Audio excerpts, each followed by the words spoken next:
Hey guys, I don't know if you can tell, but I'm a little sick today. The reason I didn't put up an update yesterday on Sunday is because I was a lot sicker. I had a really bad headache and body aches all over. I couldn't really do anything about it. I just had to let it pass. So I apologize for not getting my video up yesterday, so I'm going to make up for it today. I wanted to talk about a few things, actually, three main topics. First topic being the city that Sucker Punch chose for Infamous 2. New Marais, obviously, is based off of New Orleans. And I think unless Sucker Punch was doing this city back in 1954, then it is way out of date. Because honestly, New Marais looks like New Orleans back in the 1900s. I'm going to put some pictures up on this video from Google Earth of what New Orleans looks like today. And it is nothing like this at all. And New Orleans is an actual city. New Marais is more like an oversized urban town.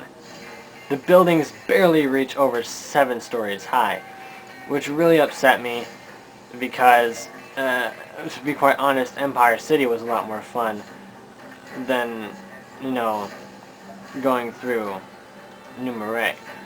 Empire City is also a lot bigger, and it's a lot more fun to roam around. I think the buildings are taller. Which brings up my next topic. This is more like a subtopic.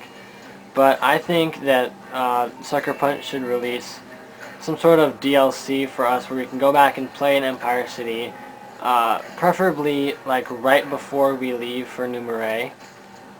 Because if you play the first level of Infamous 2 where you're fighting the Beast, and you look at Empire City, you see the buildings are all remodeled, they made taller buildings, it looks a lot better. I'd like to play in Empire City before we have to leave for New Marais, before you fight the Beast. After it's been remodeled, after the quarantine. I'd like to have the Reapers, the Dustmen, and the First Sons, and I'd like to have UGC, so we'd be able to incorporate all of the Infamous 1 characters into our own missions. I think that'd be very nice. Another thing, moving on to our next topic, would be the Dustmen. Now, and on Infamous 1, when you're playing through, I'd say about a little bit over halfway, right when you're going into the historic district, when you're fighting Alden Tate on that bridge, after you defeat him, a cutscene plays, and it shows him jumping off a bridge, and Cole says something like, a normal human wouldn't have survived the fall, but Alden's a conduit and the same rules don't apply. So we actually don't know what happened to Alden. So I think it'd be nice if he made a comeback in one of the next Infamous games. More powerful, a lot better, a lot stronger, and with more technology besides just the trash bags and the junk monsters. I think that'd be a really cool idea. But they shouldn't kill him off in the game he comes back. I think it's a bad idea to introduce an enemy immediately in a game and then kill them off by the end of the game. Unless you're making, a single title game and it's just that game and you're done. But if you're going to make a series of games, you shouldn't just kill off every enemy you get the first time you meet them. So I'm glad that they kept Alden Tate's fate a secret so they'd be able to bring him back in other games.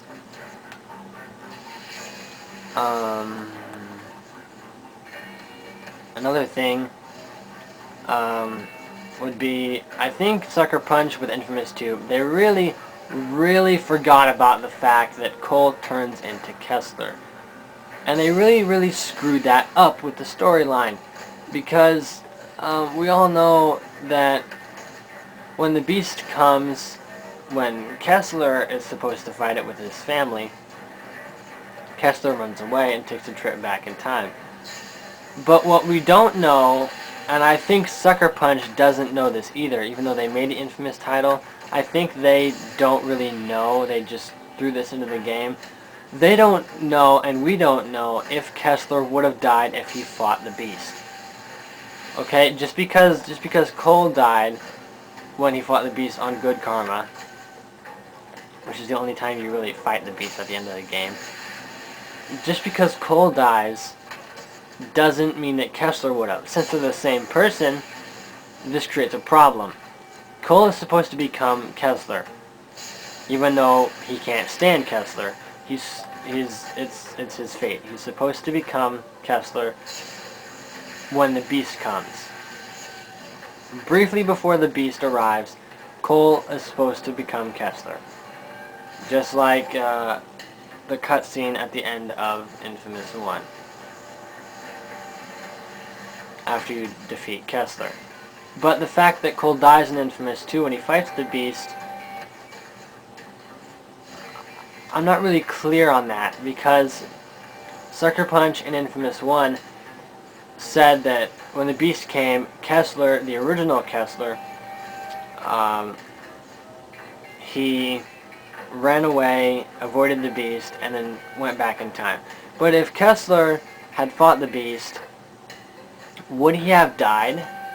I think that's the question, because either he wouldn't have died and they killed Cole in Infamous 2 and really messed up the storyline, or if Kessler had fought the Beast and hadn't ran away and he would have died, then that would have went right along with the storyline. But since we don't know what would have happened if Kessler fought the Beast, we can't say that the Infamous 2 storyline is on track.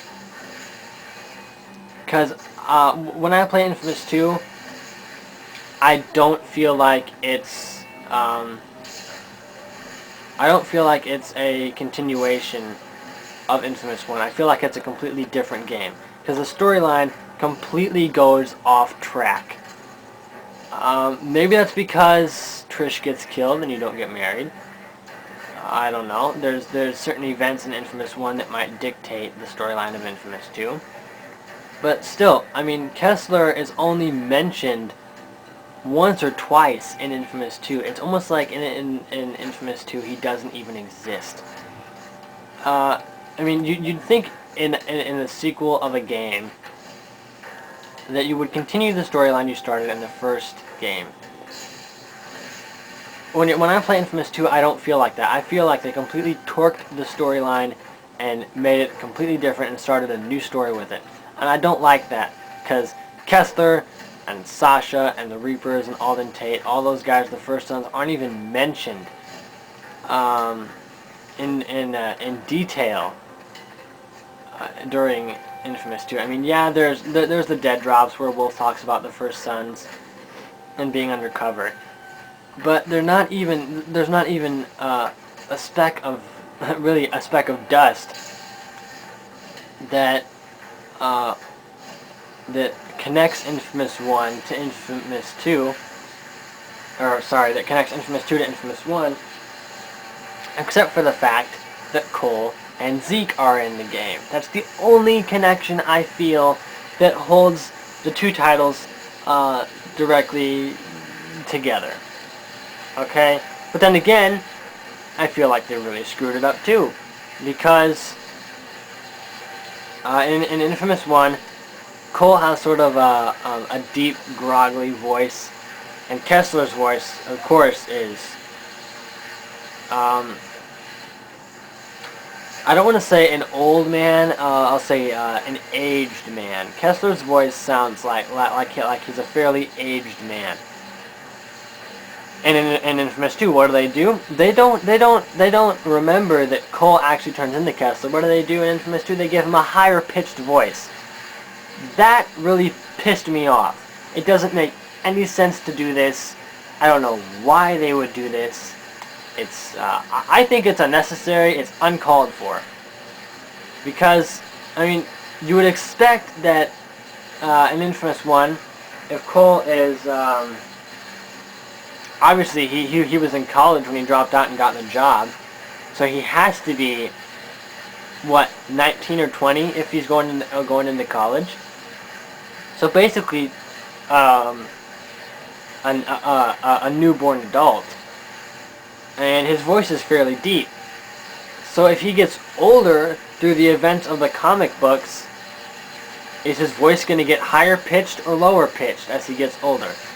It's obviously not going to get higher pitched. It's not. He's not going to sound any younger. So why would they give him a different voice? Now, there could be different reasons for this. One reason could be that the guy who played Cole's voice in the first Infamous didn't want to do it again, or he got called off for other things. There's a lot of reasons that could have happened. So it could have just been actually an actor inaccessibility. Sorry for mispronouncing any words. It could have been an actor inaccessibility. They couldn't have gotten access to that voice actor, so they had to hire a new one. I can understand that, but then again, they don't explain why. You'd think at least on like an Infamous forum somewhere, like online on the website or something, they'd explain to us why he got a new voice. And there probably is an answer somewhere. I just haven't looked good enough. But yeah, that's my discussion for today. Thanks for watching the video, guys. Come back next Sunday. Hopefully I'm not sick. And I'll see you later.